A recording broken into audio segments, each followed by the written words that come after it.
একটি নতুন ব্লগে আপনাদের সকলকে স্বাগত জানাই। আশা করি আপনারা ভালো আছেন, আমিও খুব ভালো আছি। আর এই কয়েকদিন বৃষ্টিতে পরিবেশটা বেশ ঠান্ডা হলেও আগের মতো আবার কিন্তু গরম পড়েছে।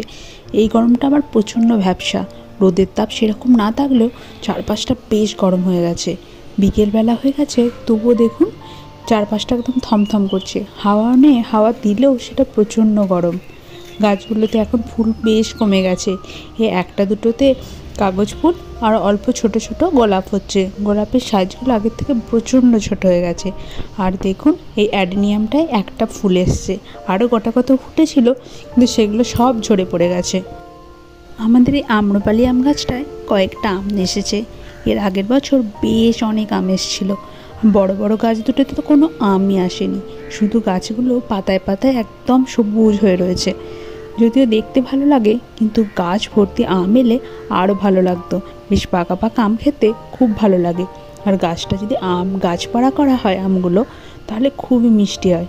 দেখুন আমাদের পাতিলেবু গাছটাতেও বেশ ভালোই এই বছর পাতিলেবু এসছে। যদিও আগের বছর গাছটার অনেক ডাল ছিল, তখন পাতিলেবুর পরিমাণই ছিল অজস্র, প্রায় 200-300 পাতিলেবু ধরে এই গাছটায়। আর আকাশে দেখুন চাঁদও দেখতে পাওয়া যাচ্ছে।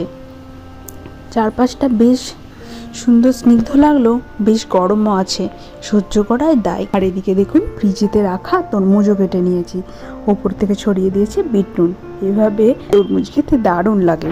অক্ষয় তৃতীয়া উপলক্ষে আমাদের বাড়িতে ছিল সত্যনারায়ণ পুজো। ছোট করে বাড়ির মতো করে আয়োজন করা হয়েছিল।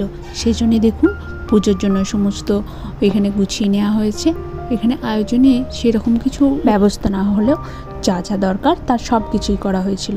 এখানে দেখুন ঠাকুরমশাই চলে এসেছে, আর পুজোর পরে আরতিও শুরু হয়ে গেছে। এই আরতিটা আমার খুবই ভালো লাগে। মনের মধ্যে একটা দারুণ শান্তি অনুভব করায়, যেটা প্রত্যেক মানুষের জন্য খুবই দরকার।